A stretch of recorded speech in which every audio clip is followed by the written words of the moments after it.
बोलिए। आप मटके बनाते हैं ना?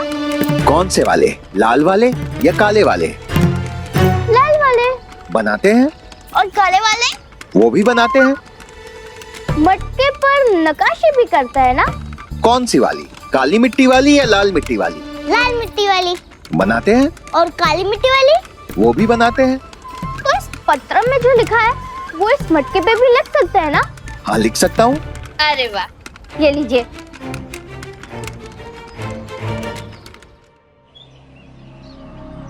राह ना भटकी होती तो यूं आपसे हसीन मुलाकात कैसे होती,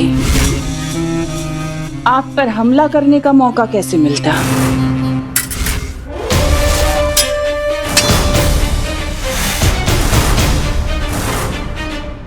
रक्स हो या शस्त्र, दोनों ही हमें बहुत पसंद है। घुंघरू और तलवार देखते ही खुद को रोक नहीं पाते।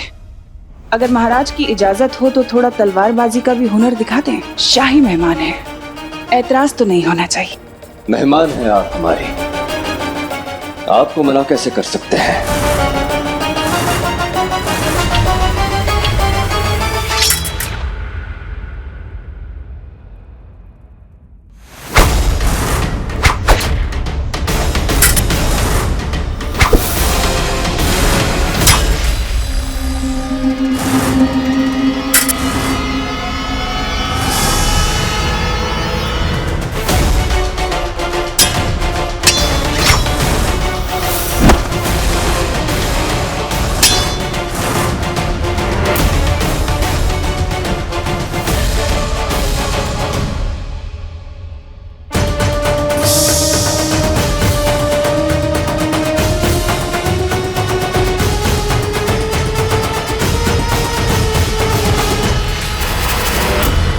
तुम चारों उस समय यहाँ सुरक्षा व्यवस्था पर तैनात थे जब शाही मोहर चोरी हुई। जी गुरुदेव, तैनात तो हम चारों ही थे, लेकिन उस दिन वो चौथा सैनिक वो विलंब से आया था।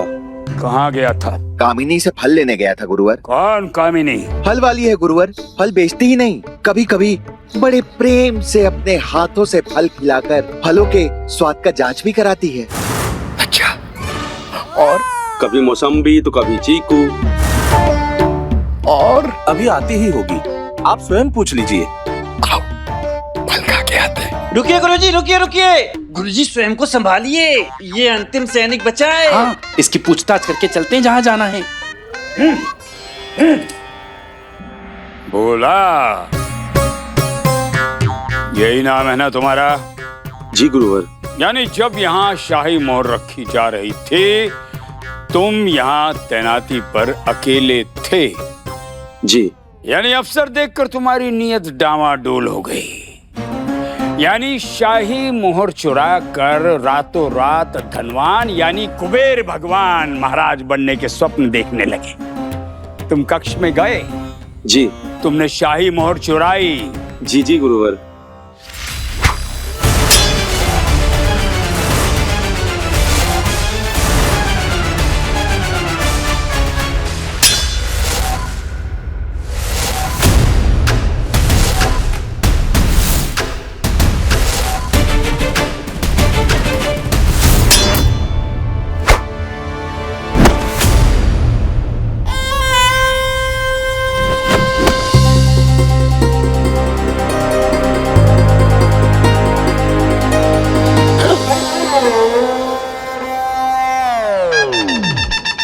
ये हम क्या देख रहे हैं?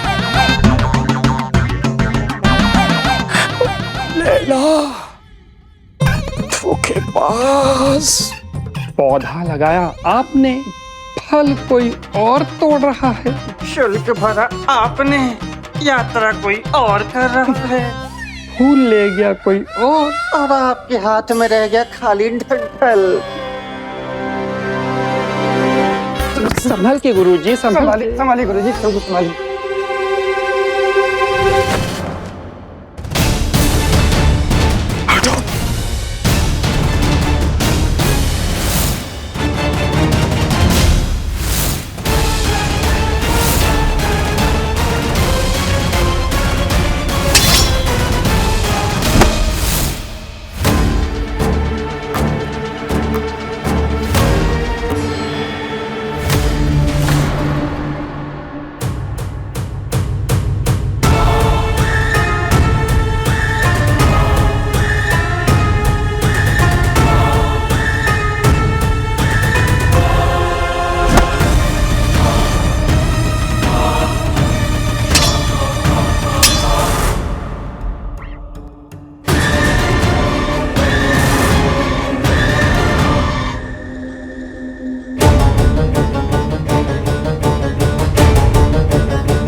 हमारे रहते हमारे पति पर हमला।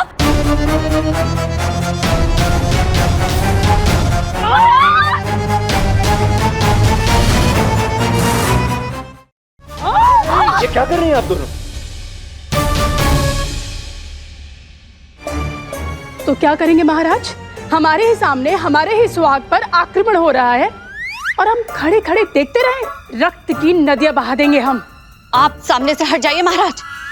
इसने आप पर शस्त्र उठाया, हम इसके हाथ काट देंगे, ताकि फिर ये शस्त्र तो क्या रसोई घर में व्यंजन बनाने के लिए कड़छी उठाने लायक नहीं रहेगी। शांत हमारी प्यारी महारानियों, शांत। नर्तकी लैला हम पर आक्रमण नहीं कर रही थी, केवल हमारे साथ तलवार विद्या का अभ्यास कर रही थी।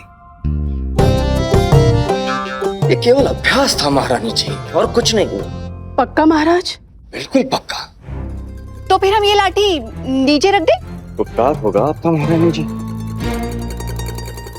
किंतु महाराज, हमें आपका अभ्यास जरा भी पसंद नहीं आया। यदि आपको अभ्यास ही करना था तो हम क्या मर गए थे? और क्या, आपने हमें कहा होता, हम करते आपके साथ अभ्यास। माना कि बहुत देर हो गए हमें इस शस्त्र विद्या से दूर हुए, पर आज भी आंख बंद करके ना तरबूज के वृक्ष उड़ा सकते हैं हम। छोटी महारानी, तरबूज लताओं में उगते हैं। तो ठीक है, हम लताएं उड़ा देंगे, उसमें क्या है।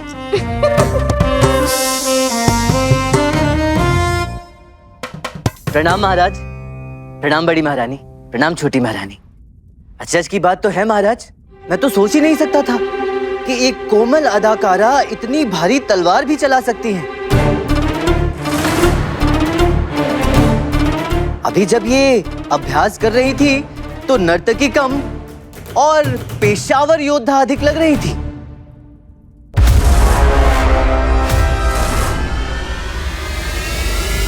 इस पंडित रामा को भी अभी आना था। कृष्णदेव राय को मारने का ये अवसर भी निकल गया मेरे हाथ से। तलवारबाजी भी तो हमारे काम का हिस्सा है पंडित रामा। कई बार नाच गाना करते हुए ऐसे बेकाबू आशिक मिल जाते हैं कि फिर तलवार उठानी पड़ती है अपनी सुरक्षा के लिए। रक्स के फन के साथ साथ तलवार का फन भी सीखना पड़ा। क्यों नहीं, क्यों नहीं। वैसे आज तक केवल आत्मरक्षा ही की है ना, या कभी किसी के प्राण लेने का प्रयास भी किया है? कभी किसी पर खंजर चलाया हो?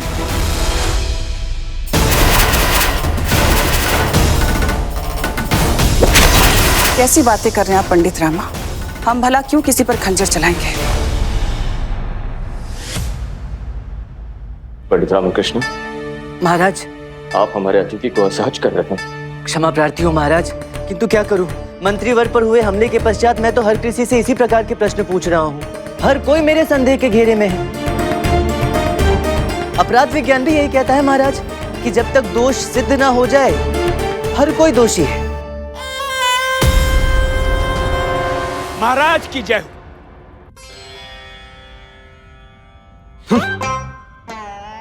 महाराज की जय हो। महाराज, आपने पूरा प्रकरण सुलझाने का दायित्व पंडित रामकृष्ण को सौंपा था। आप सुलझाइए ये गुत्थी पंडित रामकृष्ण, निकालिए ढूंढकर हमारे शाही मोहर के चोर को। सौंपा था। और उनकी सहायता का दायित्व हमें सौंपा था। सौंपा था।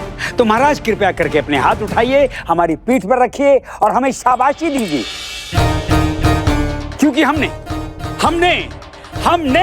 सारा प्रकरण सुलझा लिया है। महाराज, पूरे प्रकरण से पर्दा उठ चुका है, सारा सत्य सामने आ चुका है।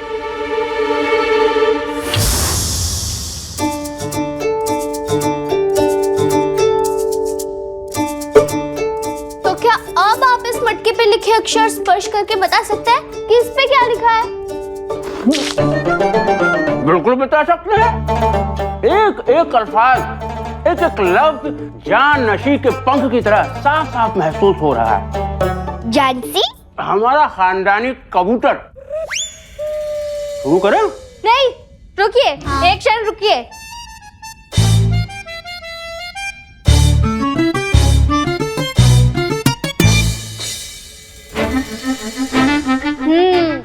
अब आराम कीजिए।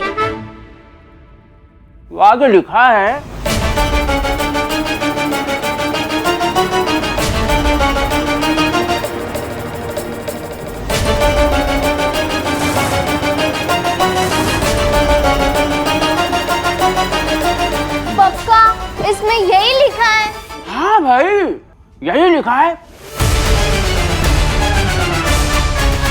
महाराज, जैसा कि हमने आपसे कहा था, हमने इस पूरे प्रकरण को सुलझा लिया है। शाही मोहर का वास्तविक चोर अब हमारी पकड़ में है। निस्संदेह शाही मोहर की चोरी एक अत्यंत ही गंभीर घटना थी, किंतु चिंता क्या वहां तथा चारे हो जहां।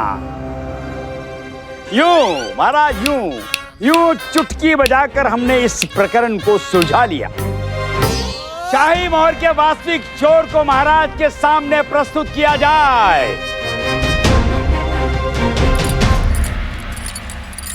ये है वो चोर।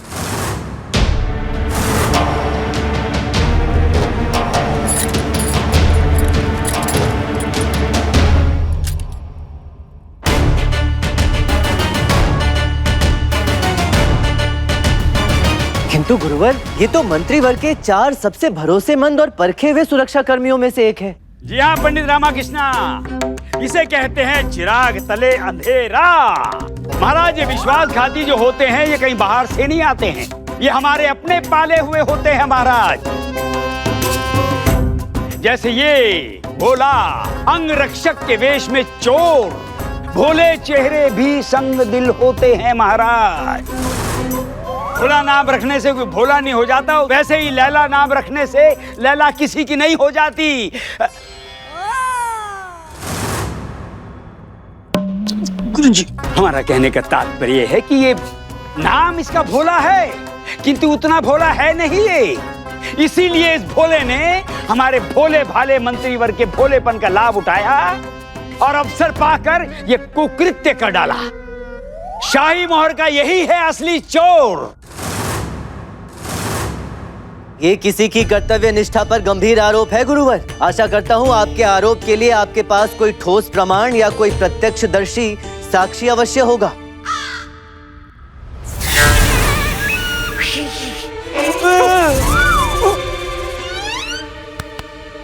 नहीं जी, हम तो यहाँ पे गुलेल लेके ना चांद में छेद करने के लिए बैठे हैं। मूर्ख है हम तो, ऐसे आरोप लगा रहे हैं किसी पर।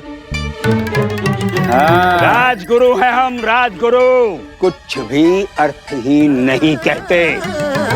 यदि हमने आरोप लगाया है तो हमारे पास प्रमाण भी है और साक्षी भी। कौन है साक्षी गुरुवर? ये महाराज भोला स्वयं साक्षी है। हमारे इस प्रकरण का सबसे रुचिकर प्रसंग यही तो है महाराज कि अपराध का अपराधी ही अपराध का साक्षी है। महाराज, जब हम इस प्रकरण की जांच हेतु उस कक्ष तक पहुंचे जहां पर शाही मोहर रखी जाती है, तब तुमने शाही मोहर चुराई। जी गुरुवर। और महाराज, हमारे अलौकिक तेज का ताप ये भोला झेल नहीं पाया और हमारी एक घुड़की से ही इसने अपना अपराध स्वीकार कर लिया। तो महाराज, ये है आपका वास्तविक चोर जिसने शाही मोहर चुराई है। ये प्रकरण यहीं पर समाप्त होता है और हमारा कार्य पूर्ण होता है।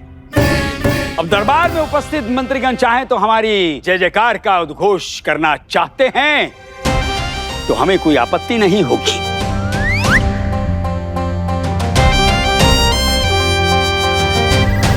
आचार्य तथाचार्य की, आचार्य तथाचार्य की।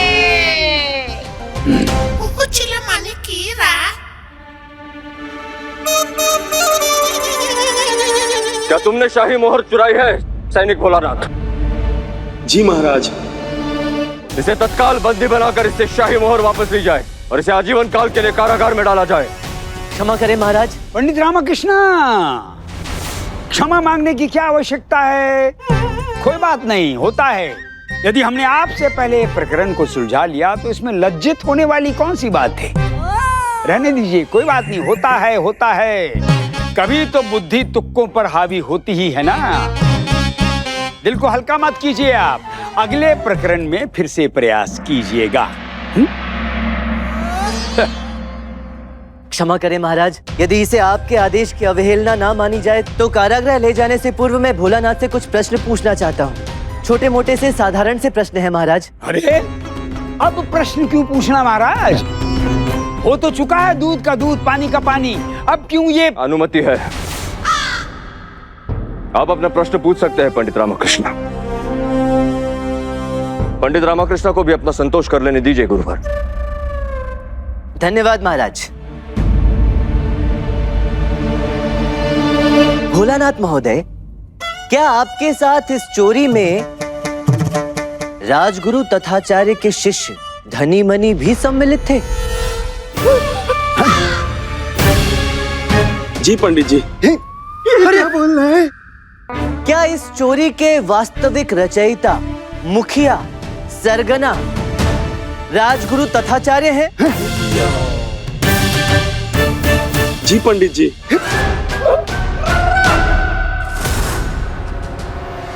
क्या क्या क्या क्या क्या क्या क्या बकवास कर रहा है ये? कुछ भी अनाप शनाप बोले जा रहा है। इसका इतना दुस्साहस हमें राजगुरु तथाचार्य को और हमारे शिष्यों को घसीटे अपने इस नीच कुकृत्य में। महाराज झूठ बोल रहा है ये, खड़ाऊ से मारेंगे हम तुझे। शांत गुरुवर शांत, इन्हीं से पूछ लेते हैं। बताओ भोलानाथ, क्या तुम झूठ बोल रहे हो? भोलानाथ जी पंडित जी। ये सब चल क्या रहा है? ये हर बात में हमें क्यों भर रहा है? हर बात का एक ही उत्तर क्यों दे रहा है? क्योंकि महाराज भोलानाथ सुन नहीं सकता। है? भोलानाथ की ध्वनि शक्ति पूरी तरह से निष्क्रिय है। क्या कह रहे हो? ये केवल लोगों के हिलते अधरों को देखकर अनुमान लगाता है और फिर उत्तर देता है, और इसके उत्तर अधिकतर गलत और दिशा भ्रमित ही होते हैं। और आप ये बात कैसे जानते हैं पंडित रामकृष्ण? क्योंकि महाराज, जब मंत्रीवर इन सैनिकों को दिशा निर्देश दे रहे थे तब मैं वहीं था। मंत्रीवर ने भोलानाथ को इसकी इसी खूबी के कारण चुना था, उस कक्ष की सुरक्षा का दायित्व देने के लिए। मंत्रीवर के अनुसार क्योंकि भोलानाथ सुन नहीं सकता, ये बिना किसी ध्वनि व्यवधान के पूरी एकाग्रता से अपने कर्तव्य पर ध्यान केंद्रित रख सकता है। एक ऐसा चौकन्ना सैनिक जो केवल जो देखता है उसी पर ही केंद्रित रहता है। यदि भोला चोर नहीं है तो कौन है शाही मोहर का वास्तविक चोर? चोर नहीं महाराज, चोरनी कहिए। हैं? चोरनी? चोरनी है जो महल के भीतर ही है।